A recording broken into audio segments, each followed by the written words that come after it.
4,000 years of history, or just the last couple of weeks, I want you to know that the world is indeed a dangerous place.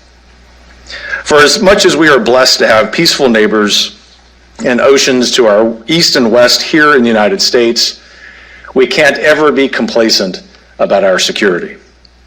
That's one of the reasons why it's so important for the U.S. to develop strategic and amicable partnerships, especially with those like our esteemed Somalilander guests here today.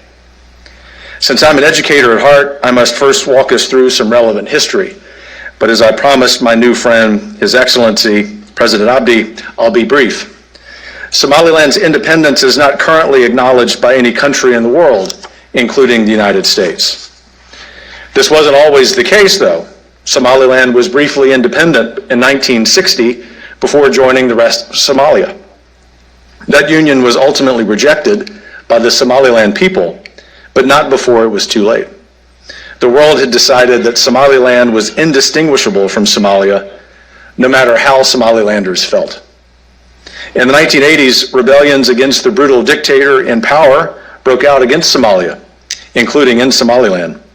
Somalia's armed forces devastated Somaliland during the fighting, practically flattening its capital city. It may, in fact, have been the only conflict in history that featured aircraft taking off from a runway in the same city they then attacked with bombs. That was just one of the cruelties of that war. In 1991, the dictatorship collapsed, but the fighting continued throughout Somalia, dragging it into failed state status for 2 decades.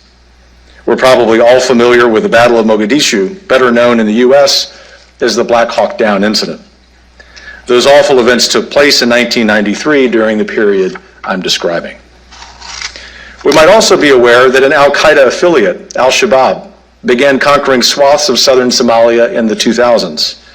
This group, which is still powerful, had links to some of the men who perpetrated the 1998 bombings of the US embassies in Kenya and Tanzania. I'm recounting all this because it highlights how remarkable Somaliland's experience has been. It was and is the exception to Somalia's turmoil. After 1991, it redeclared independence and created a functioning state with its own army, passport, currency, foreign policy, and very importantly, free elections.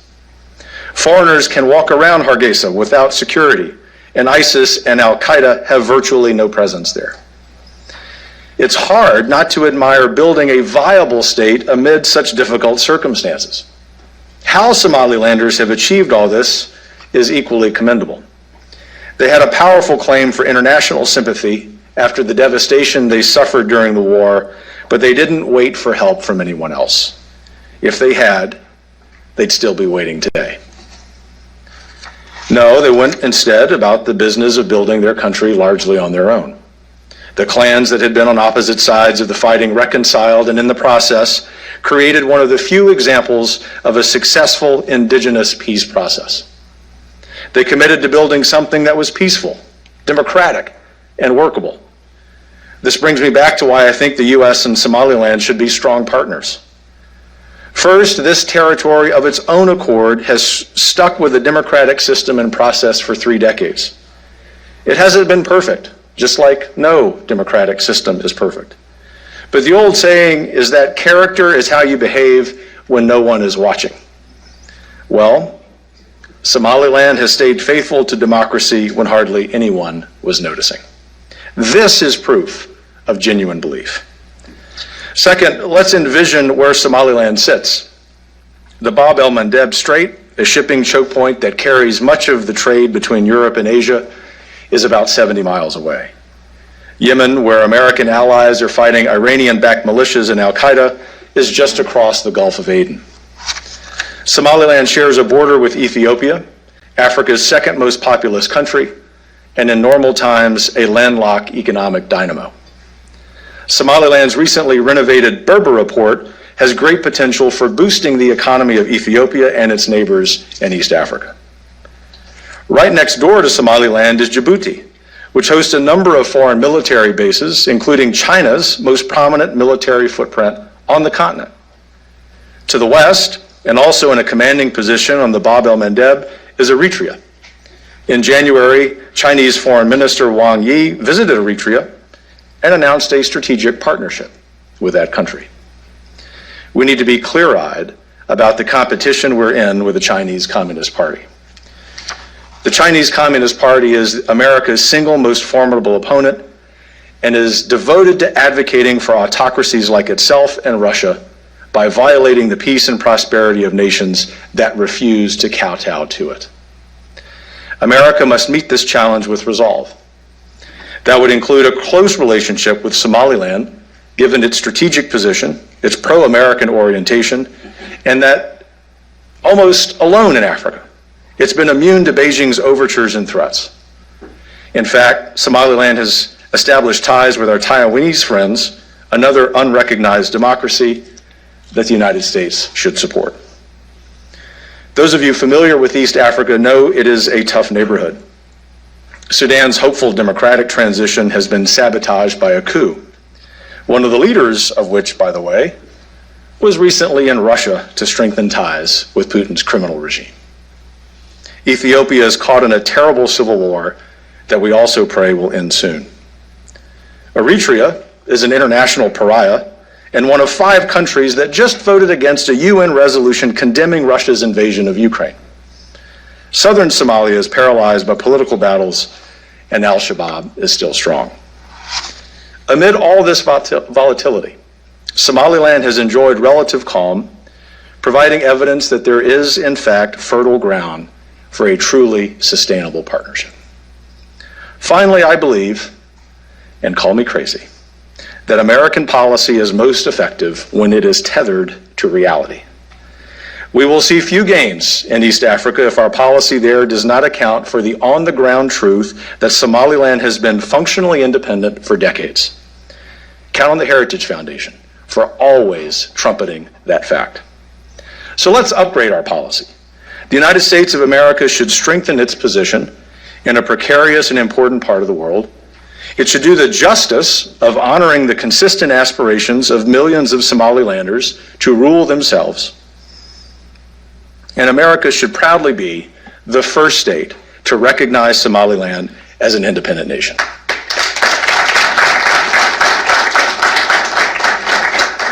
We look forward to that day. In the meantime, it is my honor to introduce His Excellency, the President of Somaliland, Muuse Biixina Abdi. Sir.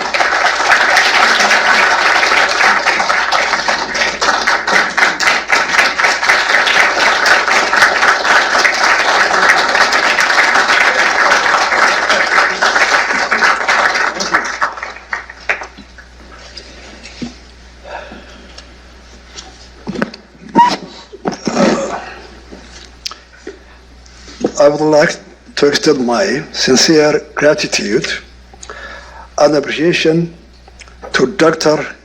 Kevin Robert, President of the Heritage Foundation, for inviting me to give the address today. The Heritage Foundation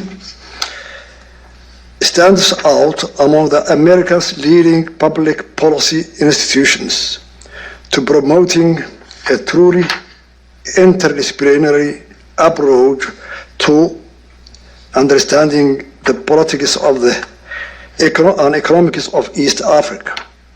It is therefore a great pleasure and honor for me to exchange views today on Somaliland and the future of our region with such a distinguished participants.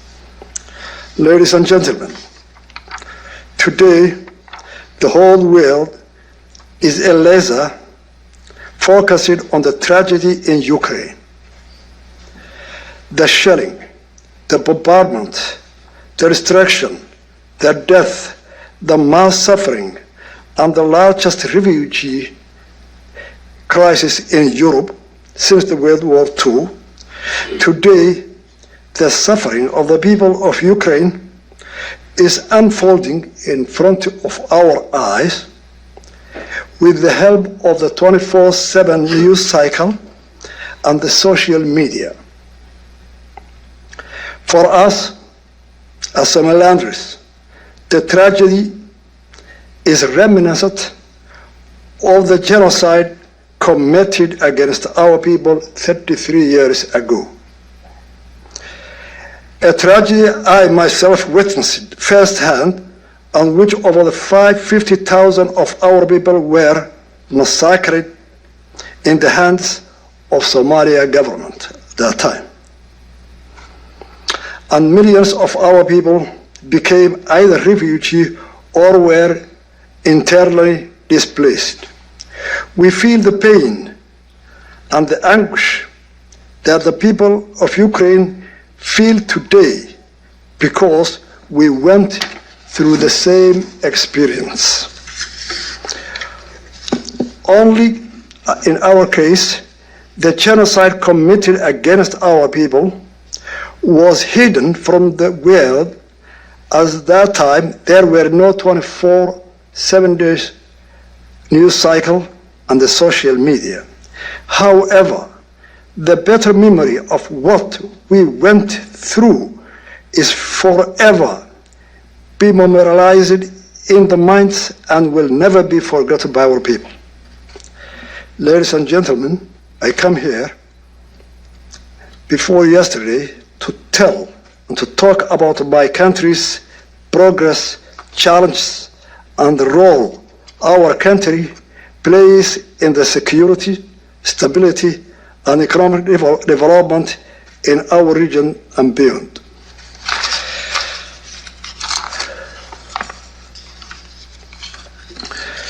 Somaliland geopolitical significance and shared interest with the like-minded countries. First, the security situation in Somalia has deteriorated dramatically, proving a re-evaluation of the political consideration that embedded more direct engagement between the US and Somaliland. As you will recall, the United States re-established diplomatic ties with Somalia in 2013, guided by a vision of an empowered central government in Mogadishu that could build domestic unity among the disparate clans, degrade and defeat extremism, and protect its people and the neighbors from the scourge of terrorism and instability. That vision was unlikely not realized. Today, even the most committed empowering the Mogadishu regime have lost faith in that project.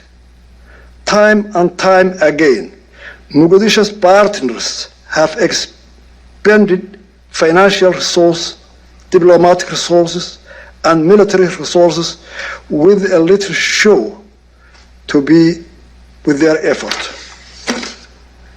Regrettably, after nearly a decade of good intentions by Mogadishu partners and considerable US and international assistance, the Somalia government lacks legitimacy and struggles to exercise its authority beyond Villa Somalia. It remains the source of instability in our fragile region. Secondly, the major development in the Horn of Africa has become a region of heightened strategic importance. In a difficult neighborhood, Somaliland's stability and reliability is increasingly recognized as an asset to the advancing the interest of countries with which we share the same values. In recent years, the stability of the Horn of Africa has been challenged by conflicts in the region, as well as the constantly evolving operations of terrorist groups. Instability and food insecurity is further exacerbated by the drought, desertification, locust swarms, and climate change effects. Simultaneously, the Bab-el-Mandeb Strait has emerged as a vital strategic link in maritime trade routes connecting the Atlantic Ocean and Mediterranean Sea to the Indian Ocean. Significantly, portion of the world's oil passes through Bab-el-Mandeb, as well as considerable trade between Europe and Asia. Its importance is reflected in the expansion of foreign military bases and build-up of naval forces in the Red Sea, as well as enhanced international cooperation to fight piracy and ensure maritime security. Great powers competition in Africa will continue for the foreseeable future. In this environment, the United States should make clear its support for governments that embrace democratic governance and stability in the midst of threats, instability, and external pressures. Major developments: Somaliland emerges as a trade and shipping hub. The modernization of Berbera Port, the opening of a new international airport, and construction of commercial corridors to inland neighbors and connecting the whole of Africa to global trade routes, serving as an linchpin for renewed economic development in East Africa. Last June, our government and DP World of the Emirates inaugurated a new container terminal at Berbera Airport, marking the completion of the first phase of a significant port expansion project. This was followed in October with DP World and Britain's Development Finance Agency announcing plans to jointly invest a significant amount of money in logistics infrastructure in Africa, sharing with further modernization of Berbera Port.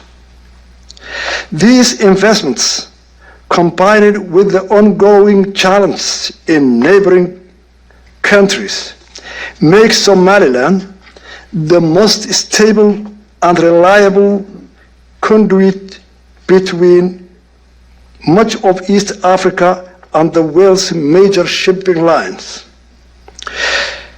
Taken together, these three developments, the challenges the international community confronts in the Horn of Africa is increasingly strategic importance, and Berbera's potential to create a new economic engine for the region means that Somaliland is poised to become a key player in global security and economy. Somaliland and Somalia, or Somaliland dialogue and Somalia. The Somaliland-Somalia dialogue started with the London Conference of 23 February in 2012. Article 6 of the London Conference stated that the conference recognized the need for international community to support any dialogue that Somaliland and TFG, Transitional Federal Government, or its replacement, may agree to establish to clarify their future relations. The key point here is to clarify the future relations between the two countries. Therefore, in order to clarify the future relations between the two countries, the core issue of the dispute, namely the status of Somaliland, would have been addressed and resolved. Despite 9 rounds of talks, between 2012 and 2022. The expected outcome of the talks resolving the one issue of the dispute, the status of Somaliland, never materialized, as there were no political breakthrough. The limited agreements made on the peripheral political breakthrough, the limited agreements made on the peripheral technical issues were never implemented, as Somalia reneglected on all the agreements. During these 10 years, Somalia has demonstrated a complete lack of interest in meaningful dialogue. In fact, Somalia has used the dialogue to pursue policies aimed at weakening Somaliland's independence and its stability to develop, including weaponizing international aid and economic development. Given that there has been no progress over the last 10 years since the dialogue between Somaliland and Somalia started, Somaliland believes that the dialogue had failed to achieve its objective. The reasons for failure lies entirely with Somalia. Effort is to undermine the dialogue process as demonstrated by its harmful actions. Willful disregard to the agreements we have agreed. Given that dialogue is not an option for Somalia, as demonstrated by its conduct, bad faith, and continuous sabotage of the dialogue, Somaliland believes that it's unfair to Somaliland to be beholden to dialogue process that has failed to achieve its objectives and has no hope of succeeding. It is that difficult to imagine that what has not been achieved in 10 years can be achieved in 1 or 2 years. Somaliland believes that there is no future in the continuation of that dialogue with Somalia and is prepared to pursue all available avenues for its international recognition. Given above, Somaliland believes that the international community has a moral obligation to support Somaliland's pursuit of international recognition. The merits and promise of closer US-Somaliland collaboration. In fact, this chapter has already begun. From regional security to democracy promotion to economic development, the objectives and values sought by the United States align entirely with Somaliland's vision. Recent months have seen an increase in engagement and collaboration, including productive visits by Somaliland Foreign Affairs to Washington, and the recent visit to Hargeisa by a delegation of senior US congressional staff, a historic first for Somaliland. I am very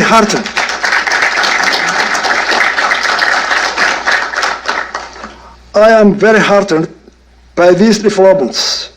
By sustaining direct dialogue and partnership is needed if we are to effectively address the growing challenges and truly advance our shared security, economic, and governance objectives in the region. An important foundational element of this partnership is the establishment of the Parliament US diplomatic presence in Hargeisa. To establish of a permanent US diplomatic presence in Hargeisa, several nations, including Ethiopia, United Kingdom, Denmark, Kenya, Taiwan, Turkey, and the United Arab Emirates have diplomatic offices in our capital, and the United States of America should join their ranks. With this presence and regular visits by senior US officials, we will be able to cooperate more closely in a number of key issues and key areas. Let me briefly highlight few areas where Somaliland's capabilities and proven track record can be valuable resources for like-minded countries. As I noted earlier, Somaliland has successfully deterred threats to our homeland and piracy in our territorial waters. Our Coast Guards works with partners such as the United Kingdom to guarantee the safety and the security of maritime trade through the Red Sea and the Gulf of Aden. We work with foreign partners and international NGOs to minimize illicit trafficking and smuggling networks. We have much to offer in terms of community-based security, successes, and closer collaboration with the United States. On these efforts would advance shared interest and strengthen its needed presence in the region. Similarly, our recent modernized infrastructure, particularly the Port of Berbera, is well positioned to support security operations, logistics, and humanitarian aid, as well as expanded commercial opportunities throughout the region. We appreciate U.S. government's interest in PEPRA and hope discussions will continue to explore utilization and further development of what could be a vital gateway for trade, investment, and security cooperation between the two countries.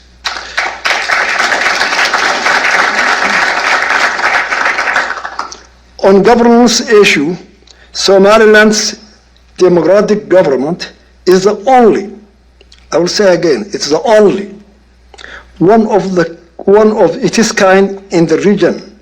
It serves as a beacon for our neighbors and others whose citizens seek opportunities to engage in democratic process.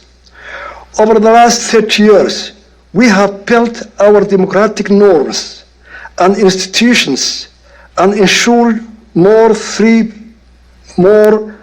peaceful transition of power. We are aware that there are still certain issues to be addressed to ensure that our electoral process is more perfect.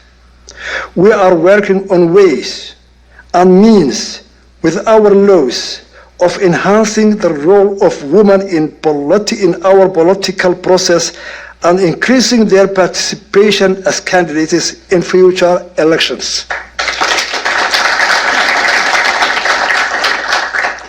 Somaliland has much to offer others seeking to build their own democratization process, from updating voter registration systems to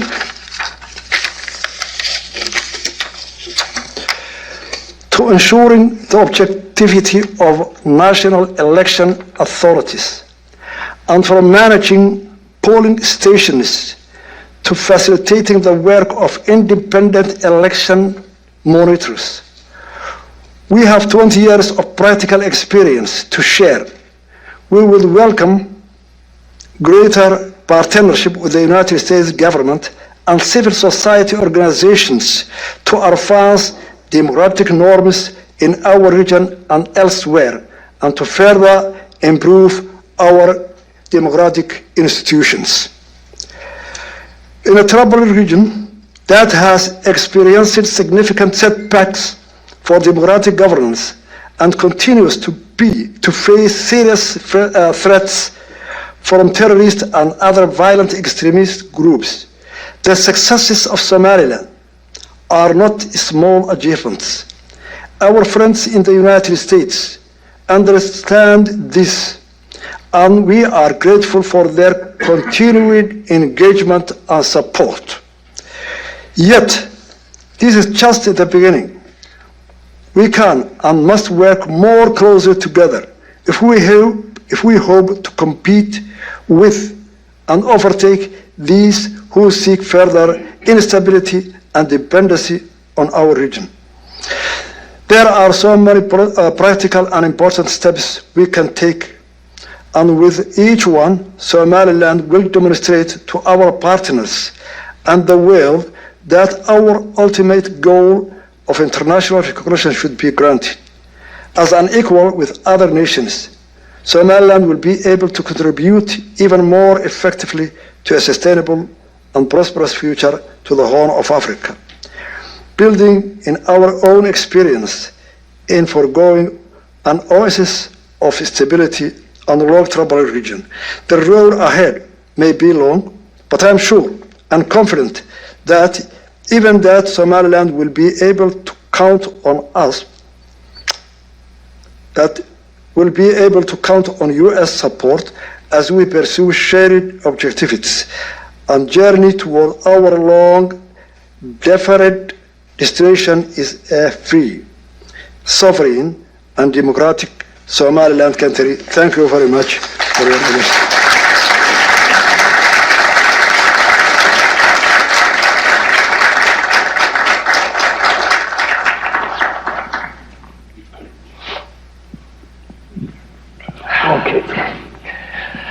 Well, Your Excellency, thank you very much for those comments and for joining us here today. It really is a privilege and an honor to have you. Just a few questions from me. I'll have to choose wisely among this long list that I have, but we don't have time for all of them. But you mentioned China briefly in your remarks, and of course, Dr. Roberts mentioned China as well. There have been rumors about Chinese delegations visiting Hargeisa. Can you give us any insight into those conversations and what Beijing is saying to you? As you know, the Horn of Africa region today, all the superpowers or the developed countries or the G7 countries, they are competing on the Horn of Africa. And every government, China, USA, UK, Soviet Union, every government is trying to get the influence of a nation in that region for their national interests. So China is one of these countries who are always competing, especially with the United States on the Horn of Africa. So yes, their delegation has come to Somaliland, and we discuss our interests and their interests. But most of the time, now we have,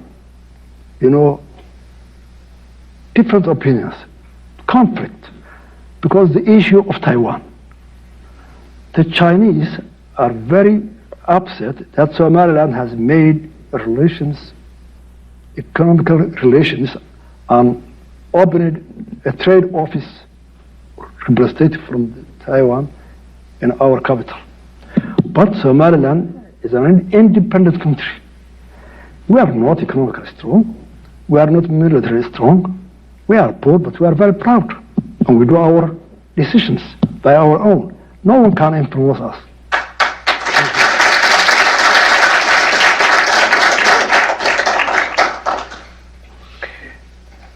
Thank you for that. You mentioned how proud Somaliland is and yes. independent, and that's clear if you study Somaliland's history at all. One of the things that strikes me, and one of the reasons I believe that the United States should recognize Somaliland, is that I don't see any future where Somaliland willingly rejoins or joins southern Somalia. Do you agree with that? Do you see any scenario where Somaliland would willingly join with southern Somalia? I am not clear the decisions of the United States of America about Somaliland. But I hope, and our people are expecting to have a close engagement with the United States of America because we share certain values. First, we share the history. Somaliland was a British colony, and USA was a British colony.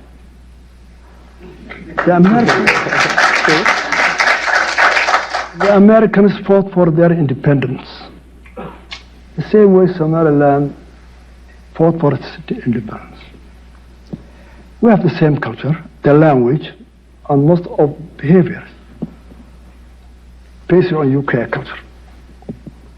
Second, Somaliland and Somalia will not join and will not be again, will not share a union for the foreseeable future. Why? Our mentalities are different. Somali, those who are in Mogadishu since 1960 and today, 30 years we were in union. That 30 years was very difficult, both of us. There was infighting inside the country. Rejection of the Constitution, 1960. An unsuccessful coup in 1961. Those in Mogadishu, they believe it, and they believe today, and it is in their mindset, that Somaliland is a small region of Somalia. They neglect the history that we were two independent countries that joined voluntarily. But most of the people in Mogadishu, they don't believe that. Why? In 1991, Somali Republic failed. It was a government composed of two different states, united voluntarily. But the United International Community, the US was leading. In 2003, they recognized part of the Union as an independent. So why do they recognize Somaliland? Why do they accept? Because most of the international community, the European countries, EU, and the Americans, who are the leaders of democracy in this globe, are supporting Mogadishu, which is basically the whole Shabab, terrorist, and failed leaders to their people, to protect their people. So why do they? And why do we accept to be part of them? Since they are not agreeing that we were equal, two states who joined together. And now we have been succeeded. Each one on this way, own way. 30 years in union, 33 years without union. So, no way Somaliland will accept to have a union with Somalia.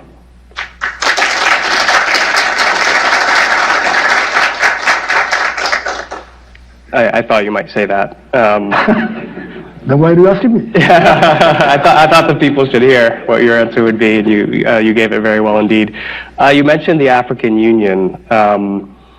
Why do you think the AU has taken the position that it has on Somaliland? Especially, they've sent fact-finding missions themselves and have recognized the uniqueness of Somaliland's case. Why do you think there hasn't been any action at the African Union on Somaliland? Very simple. The problem of Africa as a whole is the problem of colonization. Some leaders of Europe at that time, they were in Berlin, so they took a pencil and they put on the map of Africa. They never considered the ethnicity, the culture, the governments or the kingdoms who were there in Africa. So simply they divided that pencil. So they created a problem which will take for a long time. A mother is here, her son is the other side of the boundary, a husband is here, his wife is the other side of the boundary. And that problem has the whole of Africa. So the African governments in 1963 in Cairo, they accepted, yes, We cannot solve this problem nowadays. So let the boundaries be as they were from the colonization. So that's why Africa still is in a confusion. See Congo. Every other country. A lot of nations, different languages, different countries, different governments, kingdoms, slammed together by a pencil line. So African leaders, wherever they are afraid that if they accept Somaliland, there may be other countries who will follow that way. But they are wrong. And their commission stated that Somaliland is not a country which is succeeding from another country. Somaliland is within that chapter of OAU. The boundaries should be the colonial boundaries. Somaliland is the colonial boundaries. They see that. But some of them are manipulating that. We are afraid of that because there is a crisis in every country. See, Kenya, maybe 80 nations found their language. Ethiopia, Nigeria, Congo, and so forth. But the Commission, 2005, the African Union sent to Somaliland, to Hargeisa, they concluded their report. The recognition Somaliland is seeking historically and politically is justifiable. That was the conclusion of the. So we need the support of the international community to fulfill that report of the African Union. That's why we came here, to tell the UN.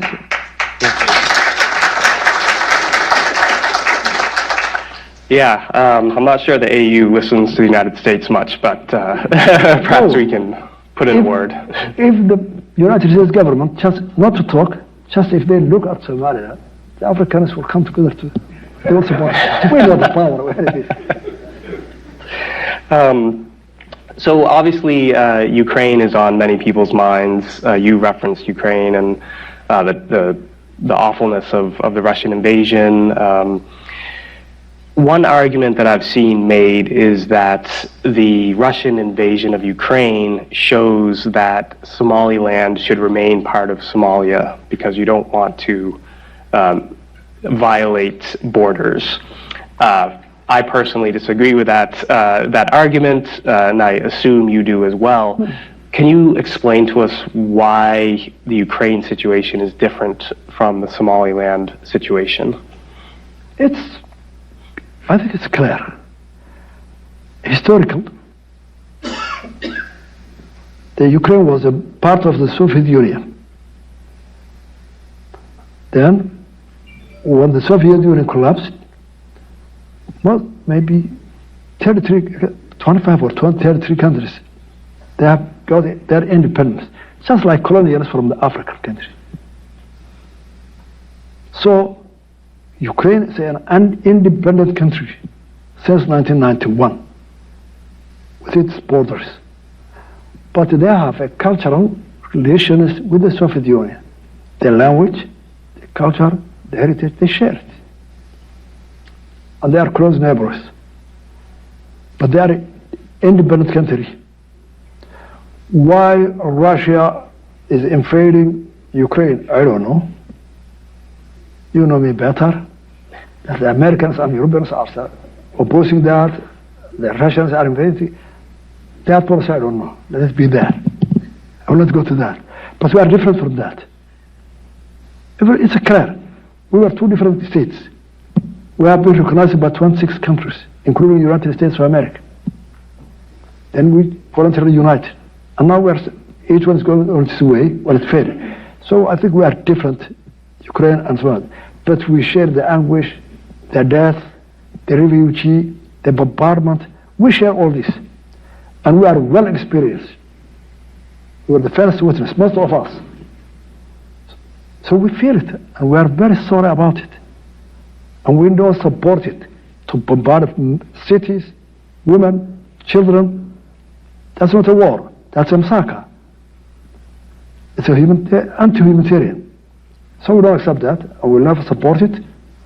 But politically we are different. But we share with the people of Ukraine the suffering that we have experienced. And still we are suffering for 33 years. We share that agony together. But politically we are different.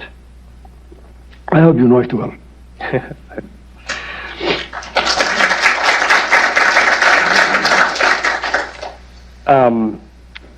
Every democracy and country has its problems and its challenges. What would you identify as the most pressing challenge or problem that Somaliland has today with both its democracy but also more generally? The challenge we have, the democracy, is first, Somaliland has no industry. Our resources are very meager. So a poor people to fulfill democracy is very difficult. When the person have no water to drink, no food, no shelter, most of youth are employed. Over 70% of our people are unemployed.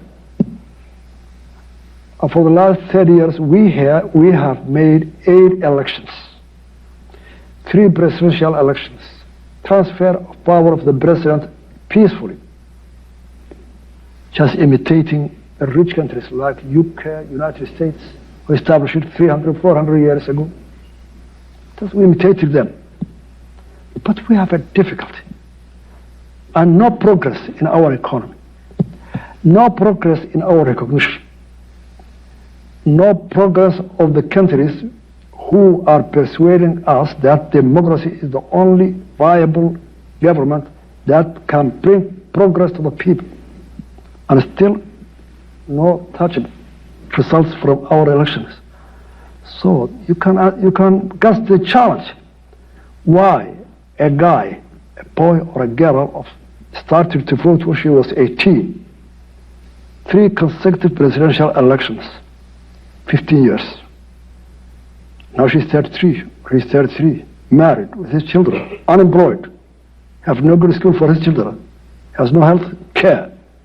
Why does he support democracy?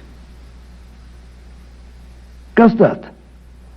Just because the United Kingdom, the Americans, the progressive people have tried it. Let's go that path. It's a challenge to us. They need to support those who share our values. So to understand and to get product from the elections and democracy. So we have the challenge we have is the poverty. Number 1, security. All our Horn of Africa, most of the countries are unstable.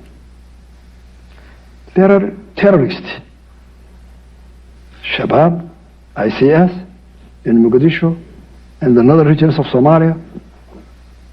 So all our efforts, all our migrant resource is under the category of what we call security department. 33% of our budget is allocated for the security departments, just to defend Al-Shabaab and ICS from the country. So, yes, democracy, we believe it. Our youth believe it. We have been socialists for the last 30 years. We saw what it is. We're friends of the Soviet Union. I was trained in Soviet Union. This guy is from Odessa, 4 years. So we have tasted what socialism is, what communism is. We refused it, we rejected it. So we took the path of democracy. Social, what we call free media, free market also. But we need the production of democracy. Our people, they need it. Not rhetoric, democracy, the best way, but we need the products. And we will get that the support of the U.S. people, not the government. U.S. people to understand that, to support and cooperate with the people who share them with their values, humanitarian, free market, free media, and democracy. So we are struggling with it, how to promote it.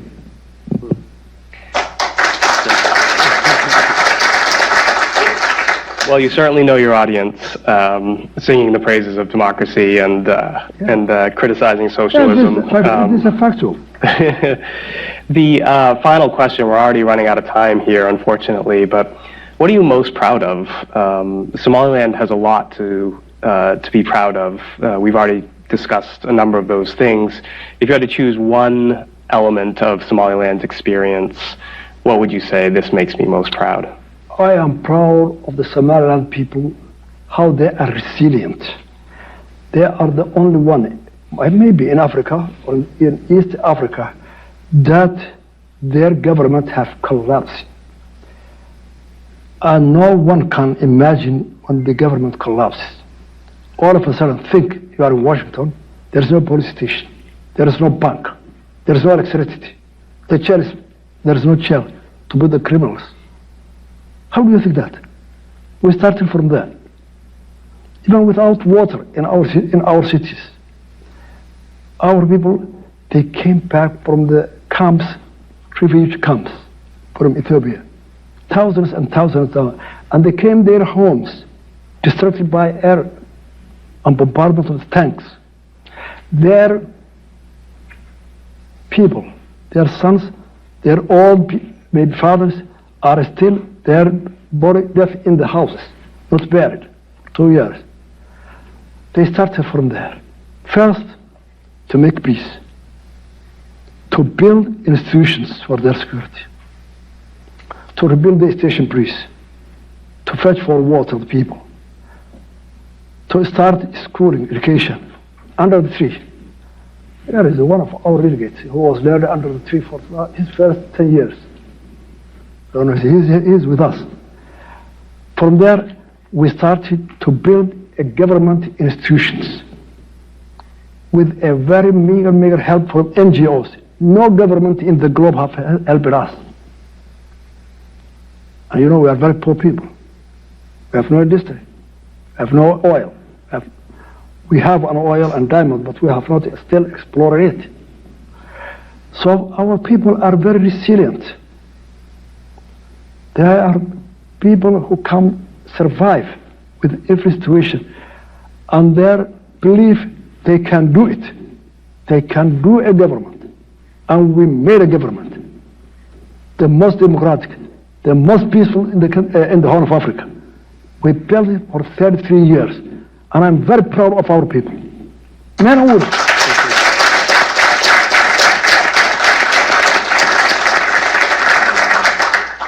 Well, yeah, you should be proud. It's one of the things that I so admire about Somaliland is what they've created from extraordinarily difficult circumstances.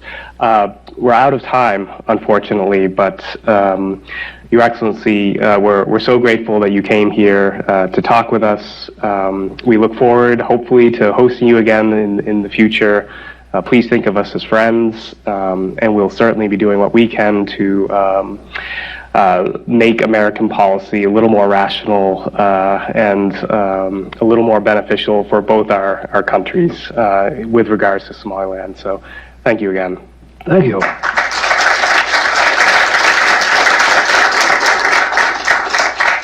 It's a great pleasure to me to be in Washington again. I lived there.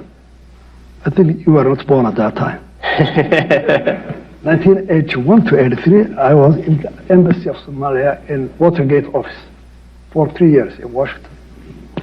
I lived 2 years in Virginia, for Lee Military Academy. And I was about 8 months in Colombia, Dayton, Wilbraham Air Base, to be trained as a procurement officer who will deal with. I was one of the first delegation of Somali military officers to enter the Pentagon, 1983. The first delegation. The Vice Minister, the Minister of Defense at that time from Mogadishu. So it's a great pleasure to be back in Washington, in America, to see how they changed, the progress you made, but still the Capitol Hill and the mall are the same as they were. Well, thank you again, Your Excellency. Yeah. It's good time for me to be there, 1 week to go. I have no time to go around to my school in Fort Lee or Ohio Dayton or to my house in Duke Street. My good friend, the restaurant who helped me at that time. I have no time to go around there. But it's a great pleasure to be back here again. Thank you very much. Thank you. So if everybody could remain seated until the president and the delegation.